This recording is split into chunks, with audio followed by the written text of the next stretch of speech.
Hello friends, I am Aprati. Welcome back to our channel plants space. आज हम कैनफ plant की flowering के बाद की अपडेट आपसे शेयर करेंगे, साथ ही सीड्स के बारे में भी कुछ जानकारी शेयर करेंगे। तो स्टार्टिंग में जो फ्लावरिंग थी उस पर ऑलरेडी हमने वीडियो शेयर की हुई है, डिस्क्रिप्शन बॉक्स में आप वीडियो ज़रूर चेक कीजिए।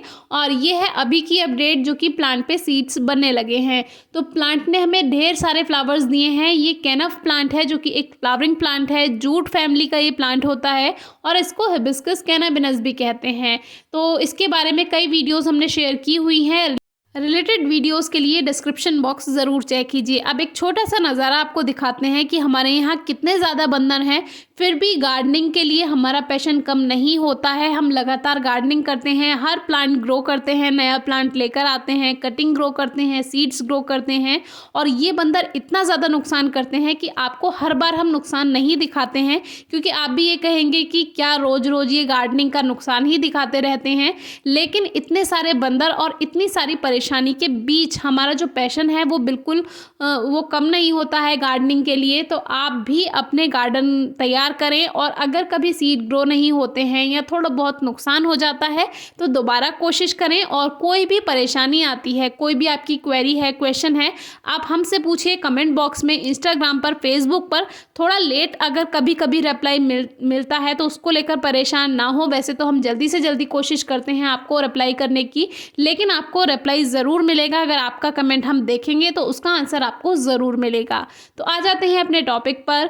ये जो कैनफ प्लांट है, इस पे आप देख सकते हैं कि अब जो सीड्स हैं वो पकने लगे हैं। इस प्लांट में एक परेशानी होती है कि जो इसका सीड पॉड होता है उसको तोड़ने में थोड़ी परेशानी आती है, क्योंकि इसमें कांटे भी होते हैं। और हाथ में जैसे हम कैक्टस छू लेते हैं तो उसके कांटे चुभ जाते हैं, और कैक्टस के कांटे हाथ में लग जाते हैं और हाथ में ही लगे रह जाते हैं। उसी तरह इसमें भी छोटे छोटे कांटे होते हैं। तो इसको कलेक्ट करने में थोड़ी परेशानी होगी, लेकिन सीजर या आप कटर की हेल्प से इनको कट कर सकते हैं। देखिए इसमें इस तरह के इंसेक्ट भी छुप जाते हैं, क्योंकि सीड पॉड में छुपने की थोड़ी सी जगह होती है। और मिलीबग अटैक भी इस पे हो जाता है, जो वाइट पाउडरी मिलीबग होता है। तो उसको लेकर परेशान ना हो, क्योंकि जो सीड्स हैं वो तो अंदर सीड पॉड में सेफ ही रहने हैं। और जब सीड पक जाता है, सीड पॉड पक जाता है, तो इस तरह से ये खुल जाता है। लेकिन टाइम से ही कलेक्ट कर लीजिए, क्योंकि फिर इनमें से सीड्स गिर भी सकते हैं। वैसे थोड़ा हार्डी होता है, बहुत मुश्किल से ये टूटता है। तो इसको किसी सीजर यानी कैंची की हेल्प से या किसी कटर की हेल्प से ही आप कट कीजिए। तो अभी फ़िलहाल मेरे पास कोई था नहीं, तो वीडियो शूट करने में और इन सीड्स को कलेक्ट करने में थोड़ी परेशानी हो रही थी। तो इनको कुछ इस तरह से हमने हाथ से आपको दिखाने की कोशिश की है, लेकिन लास्ट में अभी हम कटर की हेल्प से भी इसको कट करेंगे। तो आप मिलीबग भी देख सकते हैं, थोड़ा सा इस पर मिलीबग अटैक हो गया है, लेकिन अब इसका सीजन ऑफ हो रहा है। पत्तियां झड़ जाएंगी, सीड्स बनेंगे और फिर ये प्लांट बिना पत्तियों का सूखा हुआ रह जाएगा, देखने में लगेगा। लेकिन आप इसको लगा भी रहने दे सकते हैं, क्योंकि फरवरी मार्च के बाद से न्यू ग्रोथ स्टार्ट होगी और अप्रैल में इसमें फ्लावर्स भी आते हैं, जो कि ऑलरेडी वीडियो आपको डिस्क्रिप्शन बॉक्स में मिल जाएगी, ज़रूर चेक कीजिए। या आप हर साल सीड से नए पौधे तैयार कर सकते हैं। तो देखिए इस तरह से कटर की हेल्प से हम इनको कलेक्ट कर लेंगे। और इनको कुछ दिन खुले में ही रखना है, लगभग 10 से 15 दिन ऐसे ही खुले में रख सकते हैं। आप सीड पॉट से निकाल कर भी रख सकते हैं और ऐसे ही सीड पॉट भी रख सकते हैं, और फिर बाद में आप इसको स्टोर कर सकते हैं। धूप में नहीं रखना है कोई भी सीड पॉट। ये जो हरे सीड पॉट हैं ये अपने आप झड़ जाते हैं, क्योंकि हर सीड पॉट में सीड नहीं बनता है। कुछ खाली भी रह जाते हैं तो वो ग्रीन ही झड़ जाते हैं।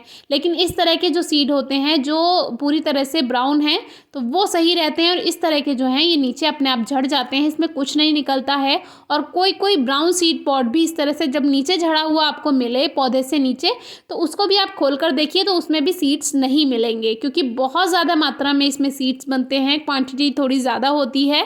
तो कुछ जो हेल्दी सीड रहते हैं, सीड पॉट रहते हैं, उसमें तो बीज बन जाते हैं, किसी में 1, किसी में 2, किसी में 3, किसी में 4, किसी में 5। तो जैसे मॉर्निंग ग्लोरी के सीड में हमने दिखाया था, किसी में 1, किसी में 2, किसी में 3, किसी में 4, उसमें भी पोर्शन रहते हैं 4 अलग अलग। ऐसे ही इसमें किसी में 4 और किसी में 5 पोर्शन रहते हैं। हर एक पोर्शन में एक छोटा सीड रहता है, मेथी दाने की जैसा, और कुछ कुछ गुलाब के बीज जैसा भी वो देखने में लगता है। तो इस तरह का देखिए ग्रीन सीड पॉट जब हम देखेंगे तो जैसे सन होता है बिल्कुल उसकी तरह ही इसका फल होता है, ये जो सीड होता है।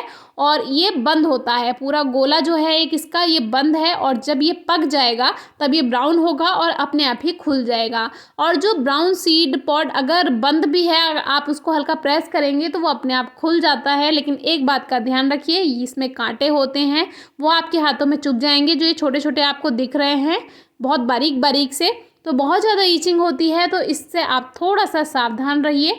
और ये एक 12 बाई 12 के ग्रो बैग में ये लगा हुआ है, और प्लांट भी काफ़ी हेल्दी हो चुका है। फर्स्ट टाइम इतना बड़ा प्लांट हमने ग्रो किया था, क्योंकि हर बार 6 इंचज़ के 7 इंचज़ के थर्मोपॉट में ग्रो कर देते थे, तो छोटा ही प्लांट कुछ फ्लावर्स देकर सीड दे देता था और बस। लेकिन इस बार हमने ये बड़ी जगह पर लगाया है, तो प्लांट काफ़ी बड़ा हो गया था। जो लास्ट वीडियो हमने इसकी फ्लावरिंग की शेयर की है, आप ज़रूर चेक कीजिए, डिस्क्रिप्शन बॉक्स में आपको काफ़ी हेल्प मिलेगी। तो ये कुछ सीड पॉड हमने पहले ही कलेक्ट किए थे, और आप देख सकते हैं कि इसमें इस तरह से सीड्स निकलते हैं। हाथों की हेल्प से आप बिल्कुल भी ये काम ना करें, क्योंकि हमने ऐसा किया तो हमें जो इसके कांटे थे वो चुभे, और वो इचिंग भी करते हैं और हाथ में रह भी जाते हैं। तो आप कोई ग्लव्स वगैरह पहनकर भी इनको इस तरह से बाहर निकाल सकते हैं।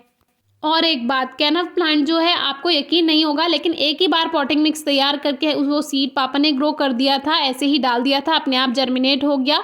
उसके बाद 1 या 2 बार हमने उसमें लिक्विड फॉर्म में फर्टिलाइज़र दिया था, और जो वे मिल्क वाला जो पनीर के बाद जो पानी बचता है बनाने के बाद, वो हमने इसमें दिया था 1 या 2 बार, और इसी में ही इतने अच्छे फ्लावर्स हमें मिल गए थे। तो ये जो प्लांट है, बहुत ज़्यादा फर्टिलाइज़र की रिक्वायरमेंट नहीं होती है, लेकिन जब ढेर सारे फ्लावर्स चाहिए होते हैं तो आप उसमें थोड़ा बहुत फर्टिलाइज़र दे सकते हैं, चाहे गोबर की खाद, वर्मी कंपोस्ट, कुछ भी, जो भी आपके पास हो। बहुत कम देखभाल में ये प्लांट चल जाता है, और देख सकते हैं कितने सारे सीड्स हमें मिल चुके हैं।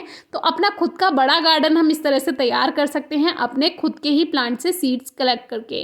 6 इंचेस के पॉट में ये 2 पौधे जो लगे हुए थे, उसमें भी आप देख सकते हैं अब इसका भी टाइम पूरा होने वाला है, तो इसमें भी फ्लावर्स आ रहे हैं, सीड्स बन रहे हैं। और सीड पॉट जो है वो हेल्दी है, ऐसा नहीं है कि छोटे पॉट में है तो जो सीड पॉट होगा वो बेकार होगा। बस इस प्लांट के लिए आपको एक बात का ध्यान रखना है कि कम से कम 4 घंटे की धूप ज़रूरी है, तभी हेल्दी प्लांट बनेगा, फ्लावरिंग करेगा, सीड पॉट बनाकर देगा। और थोड़ा सा गुड़ाई करके मिट्टी की कभी कभी खाद दे दीजिए। और पॉटिंग मिक्स अच्छा बनाते हैं तो प्लांट तो अपने आप ही अच्छी ग्रोथ करता ही रहेगा। नमी की थोड़ी सी ध्यान रखना होता है, क्योंकि प्लांट की पत्तियां मुरझाने लगती हैं अगर हम इसको पानी नहीं देते हैं। तो दिन में 2 बार हमें इसको पानी देना होता था, एक बार सुबह और एक बार शाम। तो बस पानी का ध्यान रखिए और मिट्टी अच्छी बनाइए, क्योंकि अगर आप ज़्यादा पानी देंगे और मिट्टी अच्छी नहीं होगी, उसमें पानी रुकेगा तो फिर उसमें नमी रहेगी और वो गल भी सकती हैं उनकी रूट्स। तो इस तरह से देखिए, हल्का सा हमने इसको प्रेस किया और ये खुल गया, और पूरी तरह से इसकी सीड्स तैयार हो चुके हैं। 10 से 15 दिन खुले में रखेंगे और फिर बाद में आप इसको स्टोर कर सकते हैं किसी पॉली बैग में, या न्यूज़पेपर में रैप कर सकते हैं। और इस पर कलियाँ भी आ रही हैं जो कि जल्दी ही ये खिल जाएंगी। तो रोज़ कोई ना कोई फ्लावर इसमें मिल ही जाता है। तो इस तरह से ये था कैनफ प्लांट का सीड कलेक्शन। आज की वीडियो आपको कैसी लगी ज़रूर बताइए, कोई क्वेरी हो तो पूछिए। Thank you.